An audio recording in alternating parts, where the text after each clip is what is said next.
Hello, everybody. My name is Lazarus Mkeshe, and today again we're back to interrogate another economic issue. This week, the Namibian Statistics Agency released the inflation figures, or what we call NCPI, and we have invited Eloise du Plessis. She's the head of research at PSG Namibia, to again take us through the July 2020 figures. Eloise, welcome. Hi, Lazarus, and good day to all our viewers. Eloise, just before we even go into all the percentages, just maybe help us understand what inflation is, why it's important, and why you need to keep a look on the inflation figure. Yes, inflation is one of the most important economic figures because it literally impacts your every single day life. Because inflation is just a fancy word for how much did prices go up.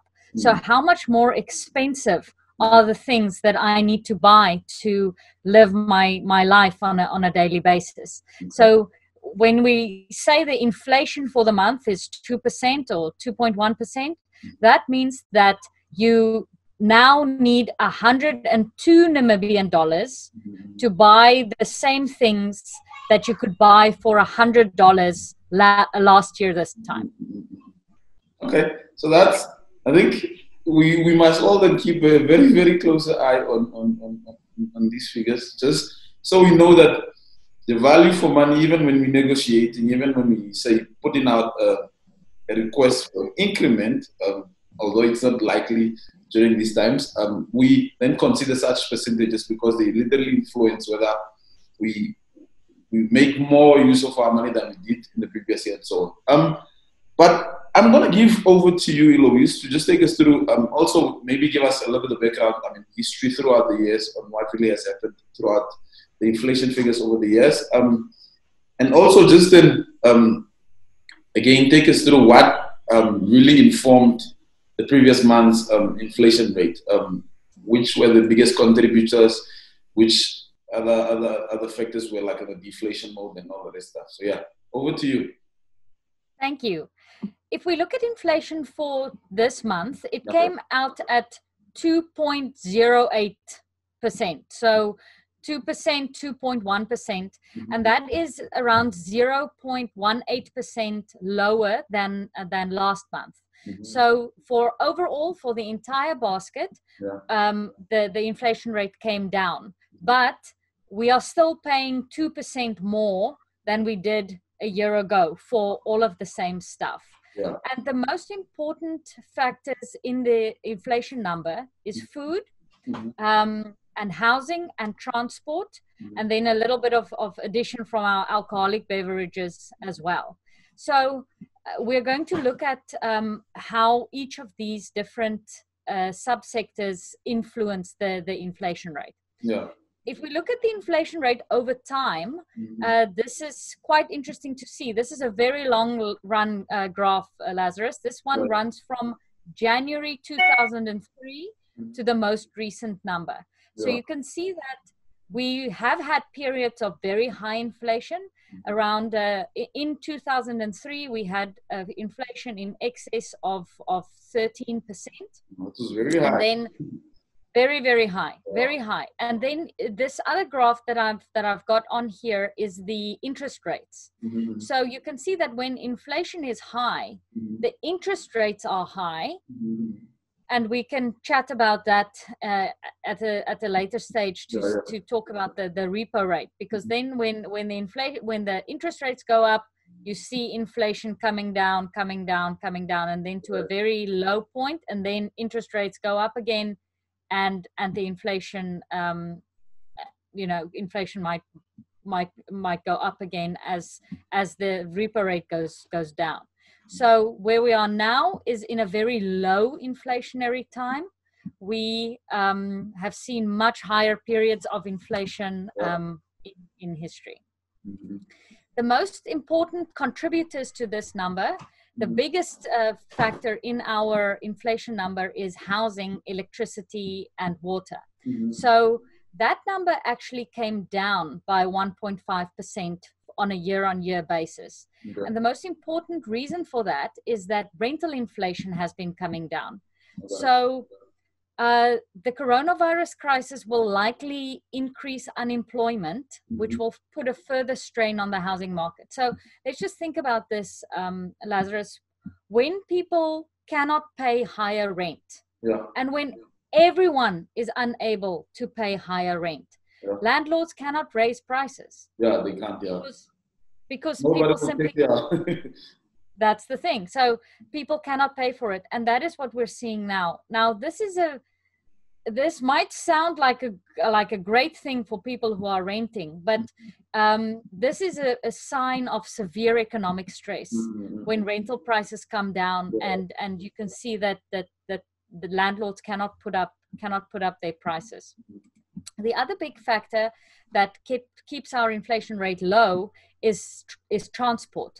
So transport costs are also down by 1.2% on a year-to-year basis. And that is because fuel prices are down 21% year on year. Now, people might say, Eloise, what are you talking about? Fuel prices were raised between 70 cents and a liter just in August. But we forget how much we were paying last year this time. So in July 2019, we were still paying more for fuel than we are paying now. And this is largely due to the decrease in oil prices. So we expect that it will remain lower.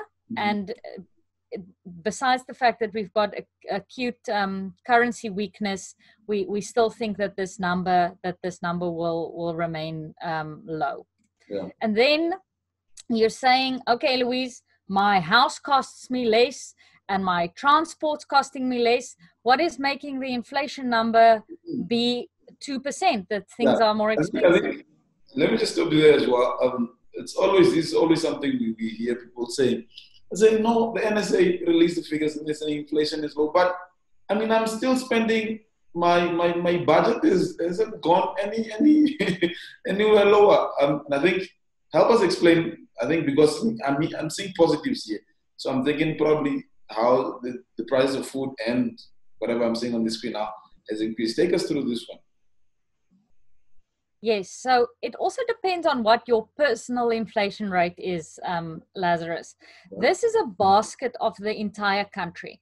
So that's now taking an average of everybody in the country.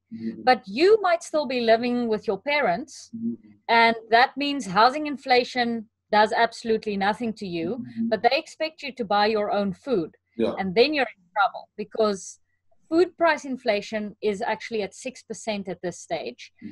Fruit and vegetable prices increased at around 14%. So that's where the pressure has been coming from. So if your main expense in the month has been food, your inflation is much higher than 2%. If you're not paying for housing, if you're not paying a rental amount, and that's not part of your budget, then, and you mainly spend money on food, then you have a very different inflation number to the 2% number, because your food cost you 6% more this year than it did July last year. And our outlook on that is that the wheat production has actually been quite good in South Africa and globally. So we don't expect this number to spike out too much. So it should remain under control.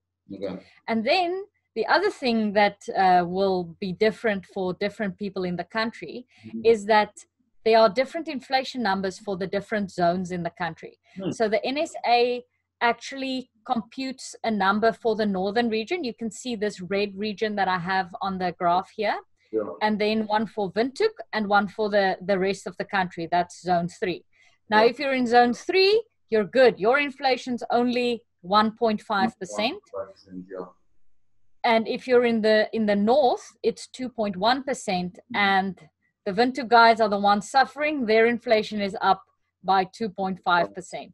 So it's also good to keep an eye on where you're living, because that will also make a difference to your. Looks like I must move to the south, Keetmans or something. Yes, that is the thing. That's where you need to be. So yeah, one more thing. Let's quickly talk about this whole relationship between the inflation rate and also the repo rate. Help me understand it. Okay. Inflation is sometimes driven by demand factors. So that's what we were talking about, the rental inflation, right? If people have got more money, then they're willing to pay more for rent, but also for other things. So if that gets too hot, if inflation gets too high, the central bank says, hold up, we're going to put less money in your pocket so that you cannot keep driving up these prices. So we're going to put interest rates up. So if you bought a car on credit, for example, then that car will now cost you more if they put the repo rate up. Yeah. Or if you live in a house and you've got a mortgage, that house will also cost you more per month. So you've got less money to drive up the prices of all the things in the market. And that's then supposed to drive down inflation. In Namibia, it's sometimes more useful and sometimes less useful because our inflation is very supply side driven. So it's not really the people in Namibia who are driving the prices. The prices are dependent on the currency and on simply the prices coming from South Africa. Yeah. So we import a lot of inflation and don't, generate just on the rental inflation. I think that's maybe the only part of the inflation number that's really demand driven. But yes, so that's what the central bank will do for that. Now, our central bank needs to consider a lot of other things like the relationship with South Africa, our reserves, economic growth. So inflation is a part of their consideration when they make the repo rate decision, but I don't think it's the main one. There are many other factors that they need to consider. So what are your expectations for the repo and the announcement on Wednesday? You just invite us to be wrong. That's the only thing. But I will now peer into my crystal ball, and we're expecting another cut. So we expect the rate to go down to 3.75% for this year. 5 basis points. Yeah, so 25 bips to go, and then we'll see. Okay. We'll see how wrong I was. Hopefully you're not wrong.